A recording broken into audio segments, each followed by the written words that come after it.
Olá, turma do 7º ano. Vamos dar continuidade aos nossos estudos em História, ainda de forma remota. Na aula passada, nós falamos sobre a fragmentação, sobre a centralização e descentralização de poder. Lá na Baixa Idade Média, tudo já vinha se transformando e era necessário centralizar o poder na mão de uma só pessoa, já que existia vários domínios de terras pelos senhores feudais. Aí a burguesia, que era um grupo que estava em ascensão, então resolveu apoiar o rei, se unir com o rei para fortalecer o poder nas mãos do rei. Assim, o rei iria organizar o sistema monetário, o sistema de comércio e iria facilitar aí até mesmo um grande desenvolvimento e crescimento, não só das cidades, também como o crescimento da população. Pois bem, os nobres apoiavam a criação das cidades, porque ao longo do tempo, elas tornavam-se muito rentáveis. As cidades eram verdadeiras galinhas dos ovos de ouro. Ou seja, tinha que pagar muito imposto porque elas nasceram dentro dos feudos. Cada feudo tinha o senhor feudal. E para escapar dessa exploração, as comunidades urbanas, chamadas de comunas, buscaram a sua independência, compraram a carta de independência.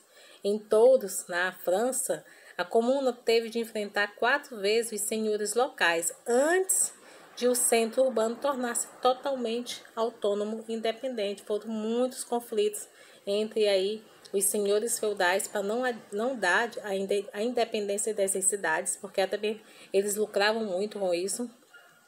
Durante o auge do feudalismo, os reis não detinham mais autoridade, com seus vassalos. Na prática, eram os suzeranos entre suzeranos.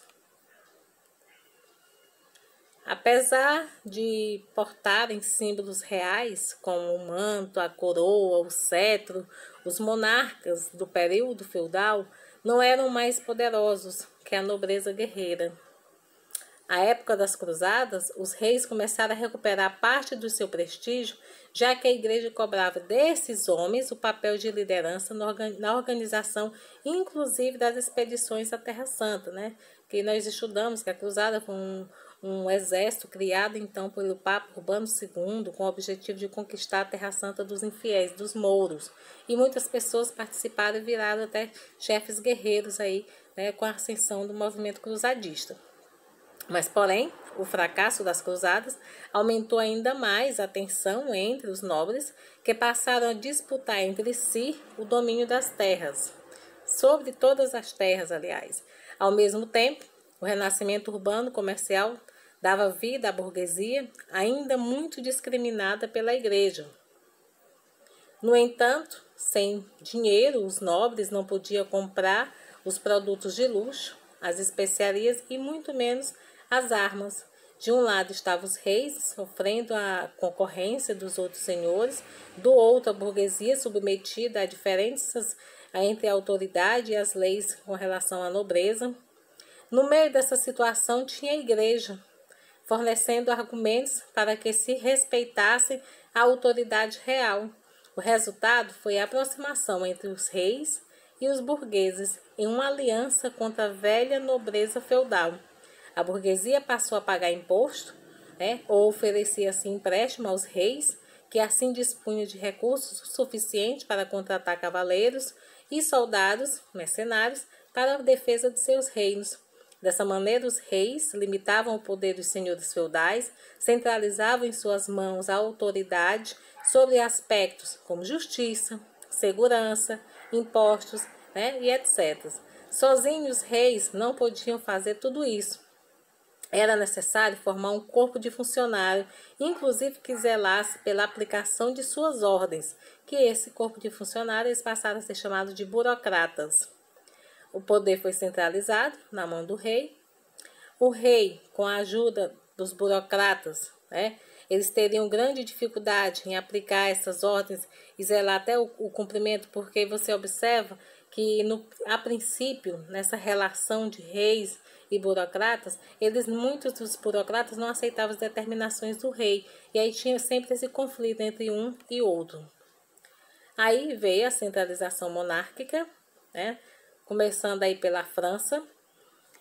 A França teve o rei Filipe IV, que também criou os Estados Gerais. Professor, essa centralização monárquica, a gente vai começar a entender o que é a monarquia absolutista, não é isso? Sim, é verdade. Começou pela França, com o rei Luís IV.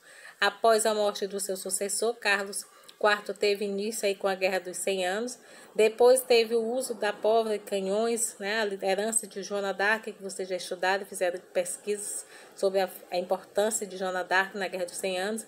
E no início do século XVI, o reinado de Francisco I, a França tornou-se um estado governado por um único só monarca, adotando aí como monarquia absoluta. Depois da França, né, centralizada, monárquica, organizada, veio a Inglaterra em 1066, né, vindo das terras do norte da França, Guilherme, o Conquistador, venceu o rei Haroldo II e assumiu a coroa inglesa.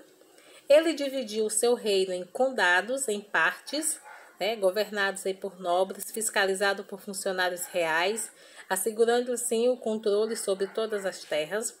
Esse processo contínuo sob o reinado de Henrique II, né, primeiro rei da dinastia da Plantageneta, foi de 1154 a 1189. Com um outro rei chamado João Sem Terra, a monarquia voltou a se enfraquecer. Suas derrotas militares causaram insatisfação em todos os setores do reino. Essa situação motivou a assinatura de uma Carta Magna em 1215, que era um documento que restringia aí o poder dos reis e que lhe impunha aí a alternância de poder, né, devido aí cada situação e cada mandato de governantes. Com a derrota na Guerra dos 100 Anos, os reis plantagenetas perderam a coroa, o qual passou a ser disputada por duas famílias de nobres, a família de York e a família de Lancaster, conhecida como as famílias das Duas Rosas. Como o brasão de ambas era representado por rosas, esse conflito ficou conhecido como a Guerra das Duas Rosas, que se estendeu de 1455 a 1485. Seu término ocorreu aí com o nobre Henrique Tudor, conseguiu negociar a paz entre as duas famílias, assumindo assim a coroa da Inglaterra, como Henrique VII, e fundou a dinastia Tudor. Foi considerada a primeira dinastia da centralização monárquica da Inglaterra. Vamos desenvolver as atividades no plural para melhor fixar o conhecimento adquirido na aula. Tá? Um grande abraço a todos vocês.